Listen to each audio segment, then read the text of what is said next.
Caríssimos fiéis, vamos falar hoje a respeito da ira. O que é a ira? Qual a sua raiz? E como controlá-la, manter o domínio sobre a paixão da ira?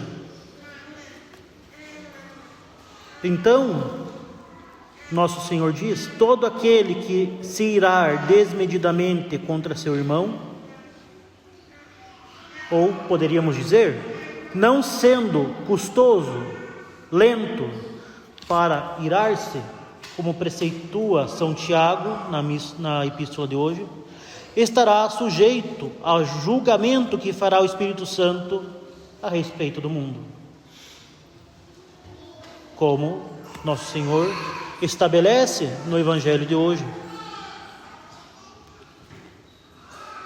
Afinal, se nós não tivermos misericórdia com aqueles que, mesmo fazendo-nos mal, fazem um mal minúsculo, se comparado com as ofensas que nós fazemos a Deus, como poderíamos esperar a misericórdia de Deus? Se nós não temos misericórdia com o nosso próximo, como esperar a misericórdia de nós? Como esperar a misericórdia de Deus para conosco? Donde consideremos a ira, como podemos evitar a ira má? E como a raiz da ira se encontra no orgulho propriamente diabólico, ao qual nós tendemos pelo pecado original. E claro, digo má ira, pois a ira é propriamente uma paixão. É uma resposta natural nossa diante de estímulos externos. Nós sentimos a ira. Ela por si mesma não é nem boa nem má. E portanto, existe uma ira justificada. E é quando ela se encontra, essa paixão, quando ela se encontra inteiramente sob o domínio da razão. Como pode haver uma boa tristeza, quando pode haver um bom temor? Justamente, as paixões, nos ensina São Tomás, não são boas nem más. Depende se elas, a sua bondade ou sua malícia vai depender se ela se encontra sob o domínio da razão ou se ela domina a razão. Então é evidente que tratamos aqui não da ira submetida à razão, como foi a ira de nosso Senhor diante dos vendilhões do templo, em que ele pegou o chicote e os expulsou. Mas sim da má ira, quando ela domina a nossa razão e nos cega. E por isso mesmo diz São Francisco de Sales: digo-vos absolutamente e sem exceção, não vos ireis, se possível, e não admitais pretexto algum para abrir a porta do vosso coração a uma paixão tão destruidora. É claro, nós devemos resistir ao mal e corrigir os vícios e faltas daqueles que estão sob nossa responsabilidade, e isso de forma constante e firme, mas também devemos fazê-lo com mansidão e misericórdia. A nossa correção deve ser proveniente da caridade. A nossa correção deve buscar o bem. E claro, também para que a nossa correção fraterna seja eficaz, nós devemos agir com mansidão e misericórdia, sem perder a constância e a firmeza. Afinal, não se valoriza tanto a correção que procede da paixão da ira. E isso, mesmo se essa correção seja acompanhada pela razão, como aquela que procede apenas da razão pela caridade. Mesmo que a correção seja razoável, seja correta, a correção acompanhada da paixão da ira não será tão eficaz quanto a correção realizada de forma caridosa e mansa. E isso é facilmente verificado por nós, de forma empírica. Basta que nós nos perguntemos quantas vezes alguém nos corrigiu de forma irada e quantas vezes nós nos alegramos por isso. Acaso não teríamos preferido, na grande maioria das vezes, que a correção ocorresse de forma mansa e paciente? E se é assim, por que então nós somos tão rápidos para cair na ira quando vamos corrigir o nosso próximo? Por que somos tão rápidos para perder a nossa cabeça e se deixar levar pelas paixões? E assim perdendo tão facilmente a razão, mesmo quando nós temos razão. São Francisco de Sales então prossegue: enquanto a razão rege e exerce pacificamente punições, correções e repreensões, mesmo severas e duras, todos as amarão, ou pelo menos a aprovarão, pois será patente a razoabilidade dessas correções. Mas quando a razão traz raiva, paixão, fúria e desrazoabilidade com ela, a razão escolhe se fazer temida ao invés de amada.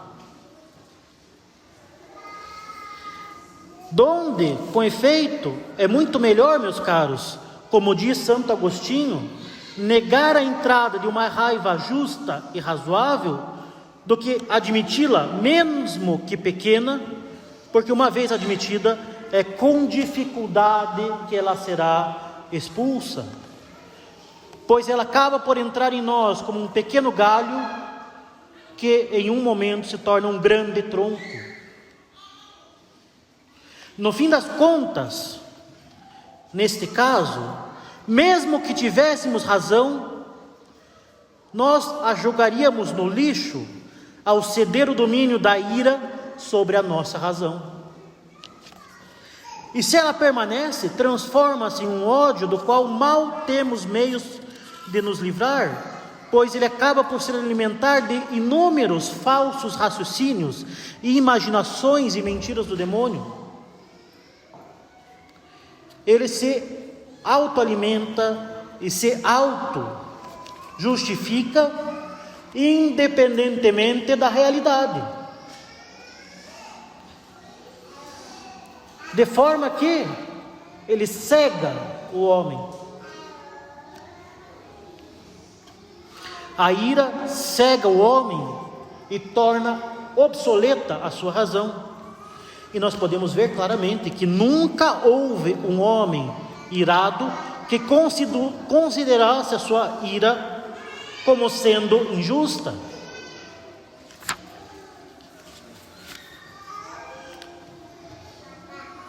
E nós vemos aí claramente que a ira é única entre as paixões, afinal, ela requer anteriormente o uso da razão. Afinal, o que produz a ira, segundo São Tomás de Aquino, é o reconhecimento do homem de que uma injustiça foi cometida contra ele. A ira é causada pela consideração da própria excelência. E quanto mais excelente um homem é, mais injusto é o desprezo que lhe é infligido naquilo que justamente ele se destaca. Quando um homem vê que sua excelência é reduzida por algum dano causado por outro, aí ele se ira. Ora, na medida em que a ira procede de um ato da razão, São Tomás reforça que ela é aquela paixão que mais causa perturbação no homem dentre todas as paixões. É ela que mais vai causar dano, se descontrolada, ao uso da razão e ao próprio uso da vontade. E aí, pelo uso irascível da razão, vemos o grande perigo da ira. Como a ira é causada por um ato da razão, o homem irado pensa que está vendo as coisas clara e racionalmente e fica resolutamente convencido da retidão e justiça do seu juízo e da sua ira vingadora. Quanto mais convencido ele fica disso, apesar da realidade demonstrar justamente o contrário, mais irado ele fica. E aí entra-se um sistema de retroalimentação da ira e da fixação naquele próprio juízo de injustiça, donde o homem irado confia cegamente em suas asserções, justamente quanto mais ele deveria desconfiar delas. Pois aí é o momento em que ele menos tem o uso da razão, ao mesmo tempo que é o momento em que ele mais se fia em si mesmo, em detrimento da própria realidade. O juízo inicial de dano à própria excelência incita a ira pelo orgulho, e a ira, dominando a razão, acaba por cegá-la. E aí, meus caros, aí a vaca vai para o brejo. Difícil é convencer um homem de que ele está errado, justamente quando a sua razão está inutilizada. E assim, a má ira é sempre causada pelo orgulho, é sempre causada por um amor desordenado pela própria excelência. E ela é aumentada e perpetuada pelo próprio orgulho. O homem irado, então, se enfia em um buraco fundo, cheio de exageros e falsas acusações. Um buraco como se fosse enchido de areia movediça, de forma que enquanto reina a sua ira, o seu orgulho não o deixará escapar dele. Uma vez tomado pela ira, meus caros, o homem para de pensar e se preocupa unicamente em defender a sua própria excelência. Diante da constatação da realidade, se a realidade se impõe a ele, mostrando a irrazoabilidade de suas ações, dos seus juízos, mostrando a desproporcionalidade dos seus atos, mostrando que ele está agindo de forma irracional. Enfim, quando a realidade da sua ira injustificada se impõe a ele, ele rapidamente encontrará uma nova desculpa, uma nova injustiça, uma nova suposição, uma nova imaginação para justificar a sua ira. Afinal, meus caros, reconhecer que a ira é infundada, seria abandonar o orgulho que alimenta a própria ira.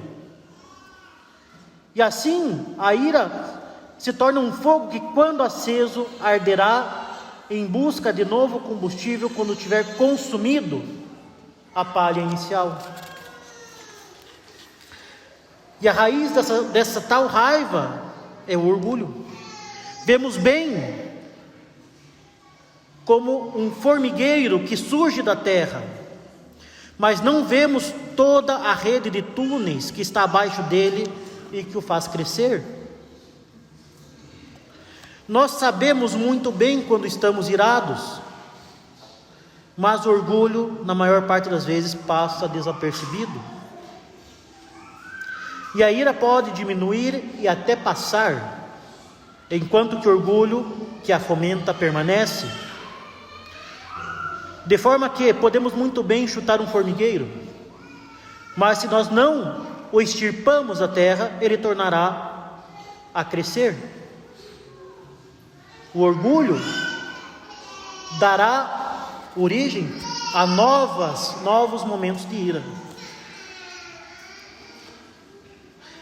E como dissemos, meus caros, segundo São Tomás, a ira é desencadeada quando alguém acredita que a sua excelência foi manchada, foi diminuída, quando houve um atentado contra as suas maravilhosas e fenomenais qualidades.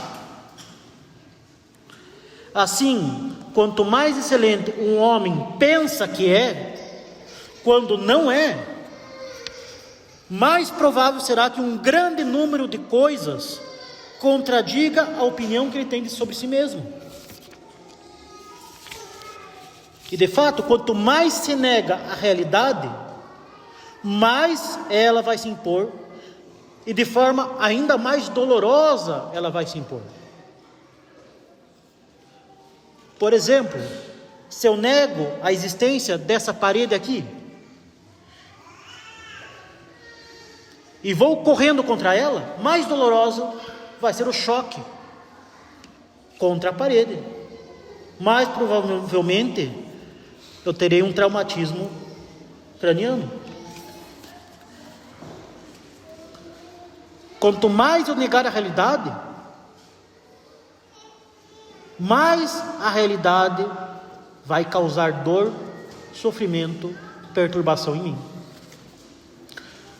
Donde a veracidade daquela frase, daquele ditado popular, aceita que dói menos.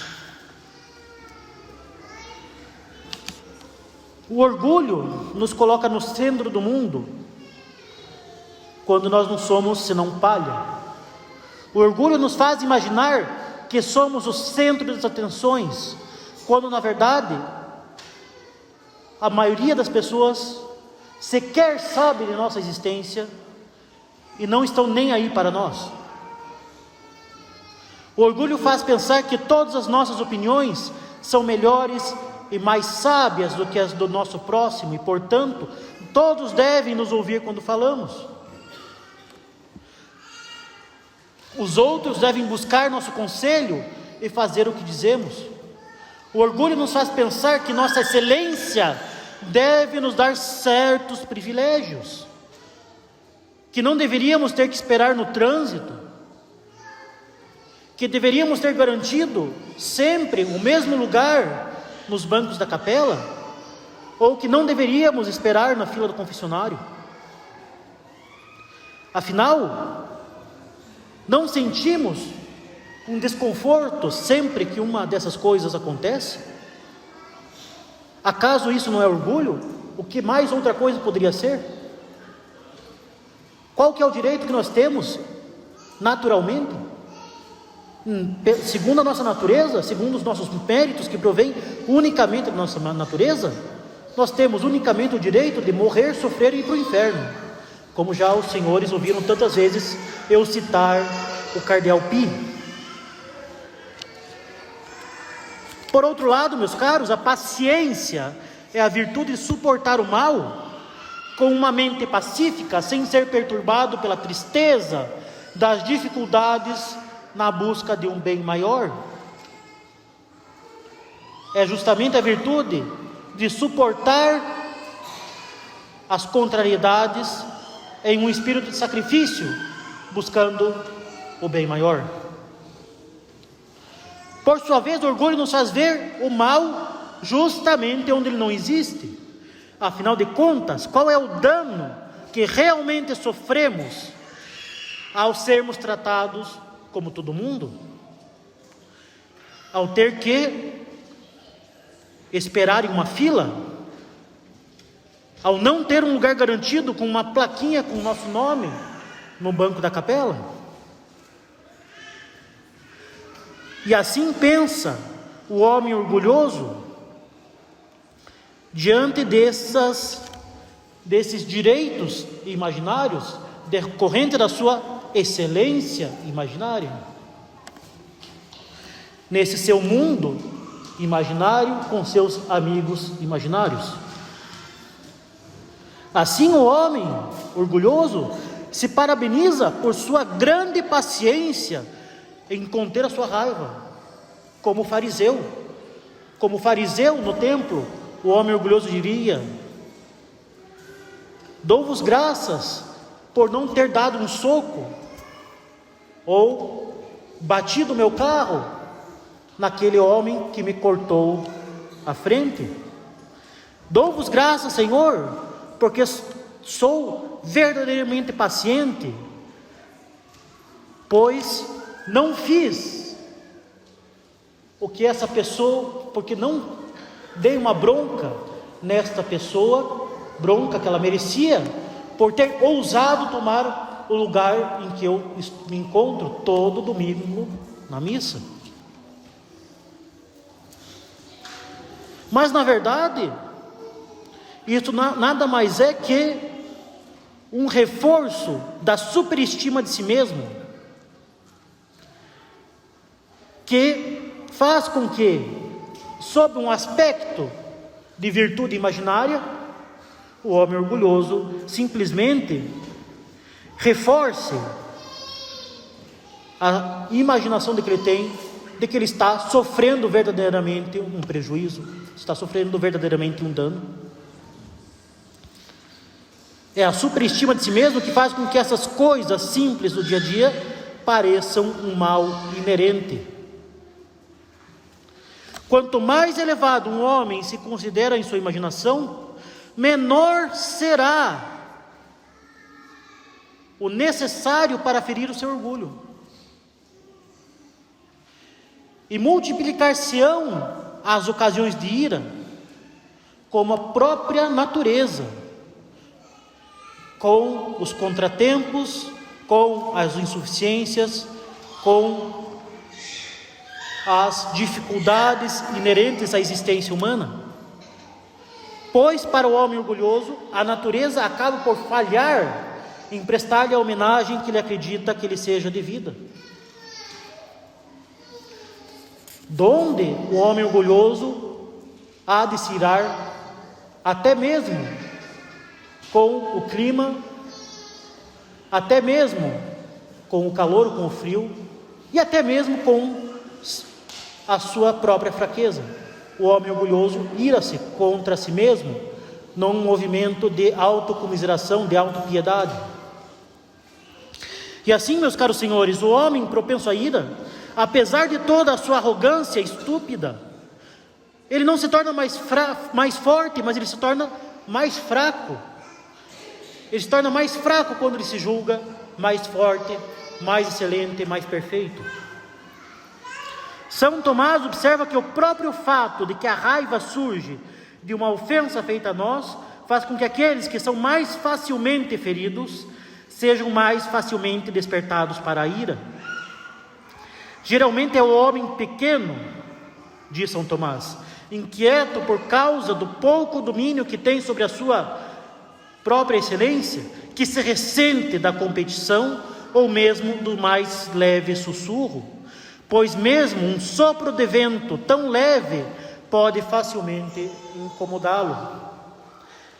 Esse orgulho também é raiz da tristeza excessiva, da autocomiseração, pois quando a realidade falha em nos reverenciar de acordo com o nosso orgulho, nós ou podemos lutar contra essa realidade por meio da ira, ou chorar lágrimas amargas de orgulho.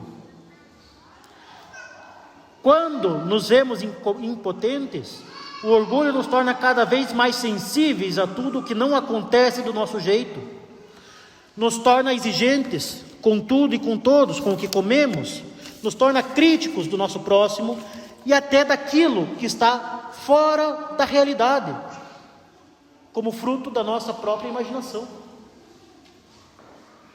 E isso tudo baseado na suposição irreal de que nós seríamos os juízes perfeitos de tudo e de todos, e por fim até do próprio Deus.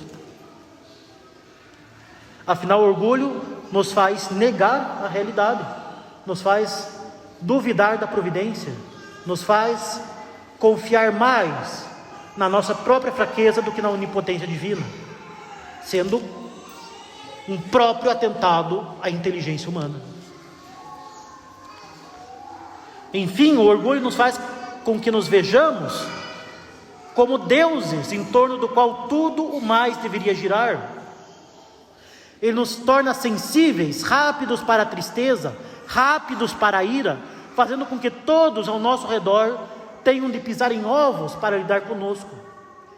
E aqueles que não têm outra opção senão lidar conosco acabam por considerar que é muito mais fácil, ou melhor, menos penoso, não nos ofender do que lidar com as nossas explosões estúpidas e explosões pior do que de crianças diante simplesmente da realidade. O orgulho, meus caros, nos torna tão fracos que a menor coisa nos desestabiliza.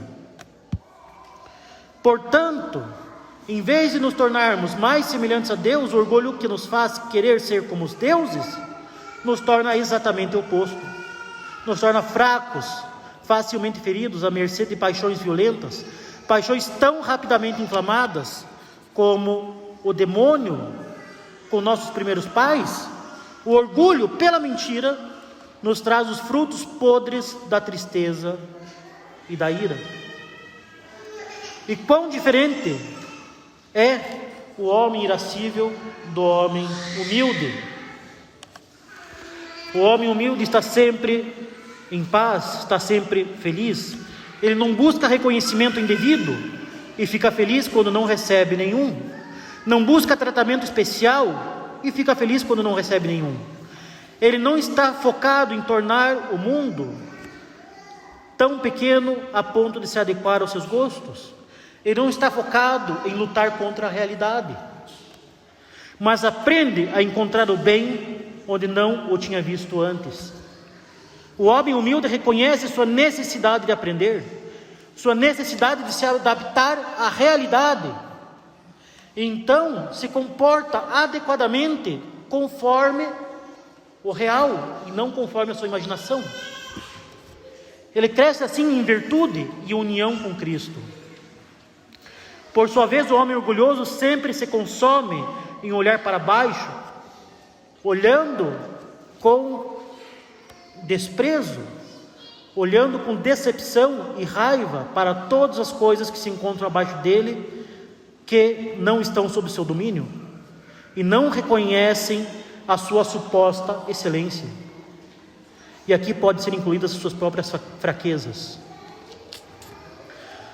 Já o homem humilde está sempre olhando para Deus, vendo antes a grande distância entre ele e Deus, e assim ele não fica surpreso nem angustiado por ser tratado como pequeno e insignificante, pois é exatamente assim que ele é.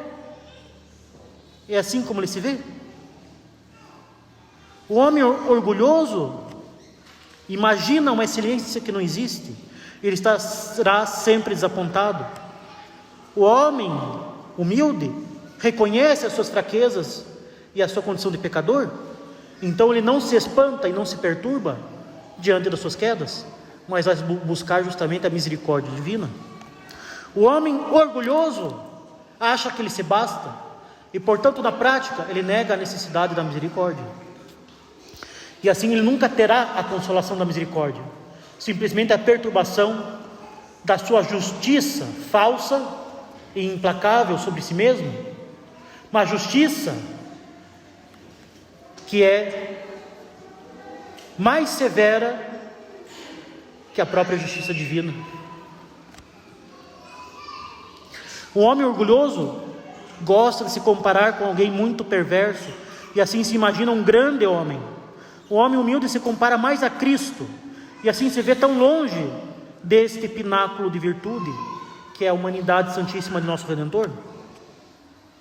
O homem orgulhoso olha para todos abaixo dele com desprezo e não tira nenhuma satisfação disso, pois ele olha para si mesmo.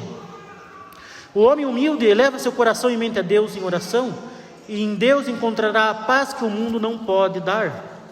E essa paz flui para dentro de sua alma, libertando-o cada vez mais da tirania das paixões violentas, como a ira. E assim o maior remédio para a raiva e para a ira é o mesmo que devemos usar contra o orgulho, para considerar a mansidão e a humildade de nosso Senhor Jesus Cristo, desde o momento de seu nascimento até seu último suspiro na cruz.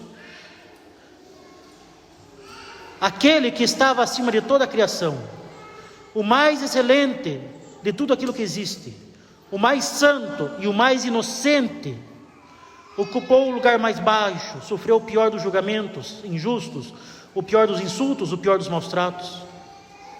Se nosso Senhor, cuja excelência, cuja dignidade supera em muito a nossa, permitiu-se ser assim tratado, sem uma palavra de ira em sua própria defesa, e quanto mais devemos então suportar, nós que merecemos a morte, o sofrimento e o inferno, quanto mais devemos saber manter a nossa ira bem estritamente dominada pela nossa razão. Quanto mais devemos manter a mansidão e a misericórdia com o nosso próximo.